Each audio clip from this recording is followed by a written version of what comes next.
BSNL के बारे में क्या कहा गया? बीएसएनएल के बारे में कहा गया बीएसएनएल का मतलब होता है भाई साहब नहीं लगेगा। अरे भाई साहब नहीं लगेगा तो आप मुझे बताइए कि जियो धन धनाधन कैसे करेगा? यह सवाल आज इस देश के सामने खड़ा है। नमस्कार, आप देख रहे हैं इंडिया प्राइम न्यूज और मैं हूं आपके साथ रेशु चौधरी। बिहार के बेगूसराय में जन्मे कन्हैया कुमार अपने सीधी बात और बिहारी अंदाज में अपनी बातों को रखने के लिए पूरे देश में मशहूर है।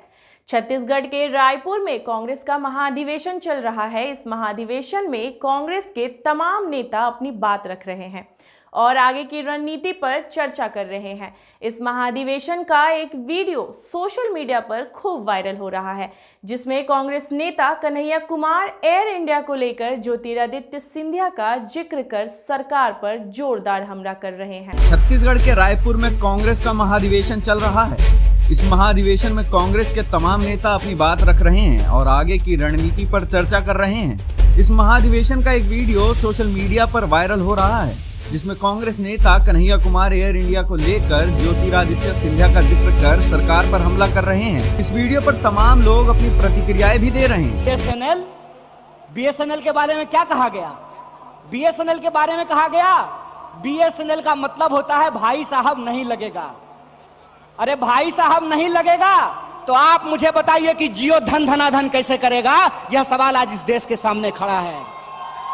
सरकार क्या करेगी? यह सवाल मैं पूछना चाहता हूं इस देश के नीति निर्माताओं से कि अगर एयर इंडिया नहीं होगा, जब देश में नहीं होगा एयर इंडिया, तो आप बताइए क्या करेंगे ज्योतिरादित्य सिंधिया? जब एयर इंडिया नहीं होगा, जब रेलवे नहीं होगा, जब बीएसएनएल नहीं होगा, तो मैं कहता हूं कि इस देश में मंत्री की क्या जरूरत है? जब देश में जनता नहीं होगी तो फिर इस देश में सरकार की क्या जरूरत है? जब देश में स्कूल नहीं होगा, अस्पताल नहीं होंगे, सड़कें नहीं होंगी, तो आप मुझे बताइए कि फिर संसद की क्या जरूरत है?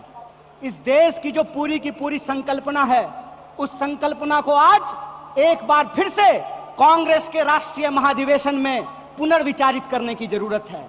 देश का मतलब होता है देश में रहने वाले लोग। डीडी नेशनल पर एक कार्यक्रम आया करता था, नेहरू जी की किताब है discovery of India. Discovery of India के एपिसोड में नेहरू जी आम लोगों से पूछते हैं कि बताइए कौन है भारत माता? किसको भारत माता कहते हैं? भारत माता इस देश में रहने वाले लोग हैं। जब हम भारत माता की जय बोलते हैं तो भारत माता की जय बोलने का मतलब है इस देश के 140 करोड़ लोगों की जय। और 140 करोड़ लोगों की जय का मतलब है कि 140 करोड़ लोगों के हाथ में पढ़ाई हो, 140 करोड़ लोगों के हाथ में काम हो, 140 करोड़ लोगों के लिए रोजगार की व्यवस्था हो, 140 करोड़ लोगों के लिए इलाज की व्यवस्था हो, 140 करोड़ लोगों के लिए चलने के लिए सड़कें हो, गाड़ियां हो, रेलवे हो, हवाई जहाज हो। और आपने देखा कि देश में कुछ लोग लोकतंत्र को अपनी बपौती समझ लिए हैं। अभी जब मैं हवाई जहाज की बात कर रहा था तो मुझे दिल्ली एयरपोर्ट याद आ गया। दिल्ली एयरपोर्ट पे भारी जो है सिक्योरिटी फोर्स आई थी हमारे एक नेता को गिरफ्तार करने के लिए। तो मैं दिल्ली में बैठे हुए हुक्मरानों को इस महाधिवेशन के माध्यम से कहना चाहता हूं, आपको मालूम नहीं है भारतीय राष्ट्रीय कांग्रेस का इतिहास। आपके पुरखों ने जिन अंग्रेजों की चापलूसी की थी, उन अंग्रेजों से लड़ करके हमने इस देश को आजादी दिलाई। इस बात को याद रखिएगा। ना आपके जेल से डरेंगे, ना आपके मुकदमे से डरेंगे, ना आपकी लाठियों से डरेंगे, ना आपकी गोलियों से डरेंगे। भारतीय राष्ट्रीय कांग्रेस इस देश की पार्टी है और इस देश के हकूक के लिए लड़ती रहेगी। इस बात को याद रखिएगा।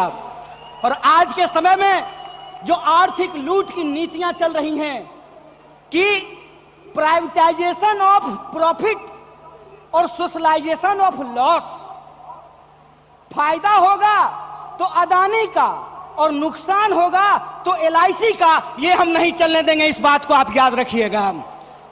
फायदा होगा तो प्रधानमंत्री जी के दोस्त का और नुकसान होगा तो इस देश के आम लोगों का पैसा जो एसबीआई में पड़ा हुआ है उसका, ये हम नहीं चलने देंगे। इस बात को याद रखिएगा। इसीलिए हमारा पॉलिटिकल और इकोनॉमिक रेजोल्यूशन ये है कि भारतीय राष्ट्रीय कांग्रेस इंडियन कॉन्स्टिट्यूशन का सेफ गार्ड है। हम इंडियन कॉन्स्टिट्यूशन के पहरेदार हैं।